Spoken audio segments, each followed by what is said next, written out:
In this video, I'm going to demonstrate how to find the zeros of a function. Here we'll be looking at fx equals x cubed plus 3x squared minus x minus 3. So the first thing we want to do is plug in some values for x and see what gives us 0. So the common values to start with are -1, 0, and 1. So if we plug in 0, for example, for x, that will give us 0 cubed plus 3, 0 squared, minus 0 minus 3. So each of these terms is going to be 0, so we're just left with -3. So 0 is not one of the zeros of fx. Let's see what happens if I plug in 1 for x. I get 1 cubed plus 3 times 1 squared minus 1 minus 3. So this is just 1. This is plus 3 minus 1 minus 3. So this is going to be 0 because this is 4 and then minus 4. So x equals 1 is one of the zeros. So I'm going to write the function fx as x minus 1 times this entire function, x cubed, plus 3x squared minus x minus 3, all over x minus 1. Now you may be asking, why are we using x minus 1 if the 0 is 1? Shouldn't it be x plus 1? And the answer is no, it should be x minus 1, because when we plug in 1 for x, we want the function to go to 0. So here, if we plug in 1, 1 minus 1 is 0. So that will make the function 0. So now we need to divide these this polynomial here by x minus 1. So off to the side, we are going to do synthetic division. So we're using 1 because that's our 0, and we're going to use the coefficients of this polynomial here. So for x cubed, it's going to be, the coefficient is 1. The coefficient of x squared is positive 3, so I write that here. The coefficient of x is -1. And now the constant number here is just -3. So the first thing, for synthetic division, I bring down this number here to the bottom, 1, and then I multiply it by this number here. 1 times 1 is just 1, so I put that result here. And now I add 3 plus 1, that's going to give me 4. And now I take the 4 and I multiply it by 1 over here. That gives me 4. -1 plus 4, that's going to be 3. Now I multiply this 3 by 1 up here, that's 3. And now I add -3 plus 3, that gives me 0. So the fact that we see 0 here is a good sign. That means that x minus 1 is in fact a 0 of the function fx.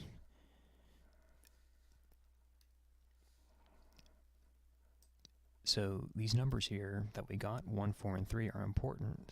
That's going to be, these are going to be the coefficients of the new polynomial. So this is going to be x squared plus 4x plus 3. So this here is a third degree polynomial because the highest exponent of x is 3 right here. So the resulting polynomial here is going to be 1 degree lower. So x squared is going to be the highest power of x. And the coefficients of each of the terms here, 1, 4, and 3, all come from the result from the synthetic division.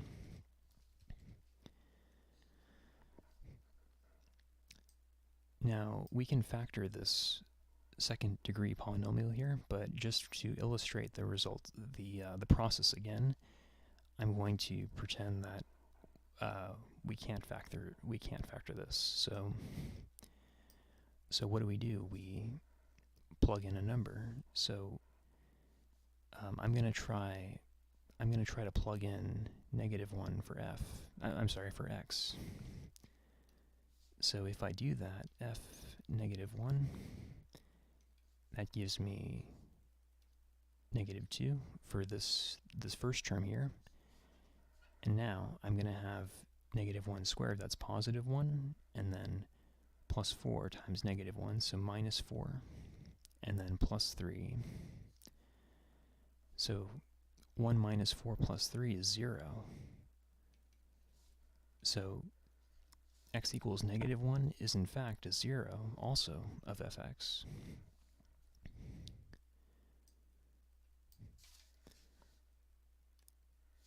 So I can write the function now as, so I take this x minus 1 and leave it as it is. And now I'm going to write x plus 1, and now times this second degree polynomial here, x squared plus 4x plus 3, and now divided by x plus 1. Now again, the reason I'm using x plus 1 here is so that when I plug in -1 for x, this term here gives me a 0, because -1 is a 0 of fx. So off to the side now, I'm going to do synthetic division again. So I'm going to use -1 this time. And now I use the coefficients of the second degree polynomial here. So x squared, the coefficient is just 1, so I put 1 here, and then 4, and then 3. So as before, I'm going to start by bringing down the 1, and then I multiply by the number up here. So -1 times 1 is -1, and I put that result under the 4. And then I add the 4 and the -1 to give me 3. 3 times -1 is -3, and I put that result under the 3.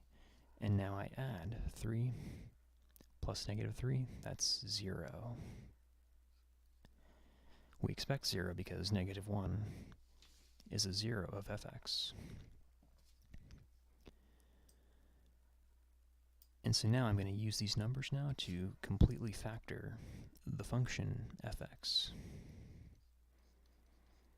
So x minus 1 I have here.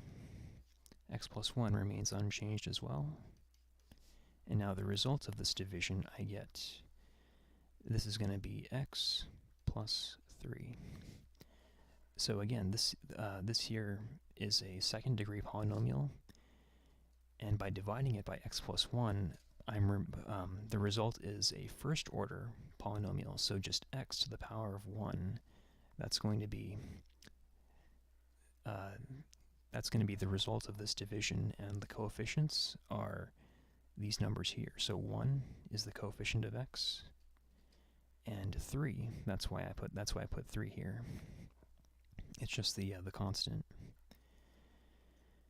So now that we have completely factored fx, we can solve for the zeros by using the zero product property. So that states that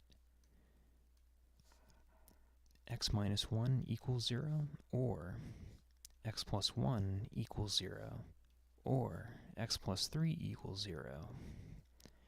Now I'm going to solve each of these three equations for x. So x equals 1, or x equals -1, or x equals -3. These are the three zeros, and I can write it compactly as a set.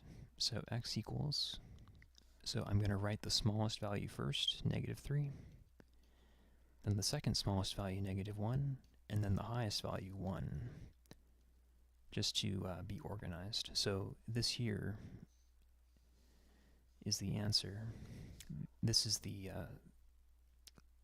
are the collection of zeros for the function f of x that we started with. So, just to illustrate this function here, I'm going to open Mathematica and graph the function for you, just to show you that the numbers we found are in fact zeros. So,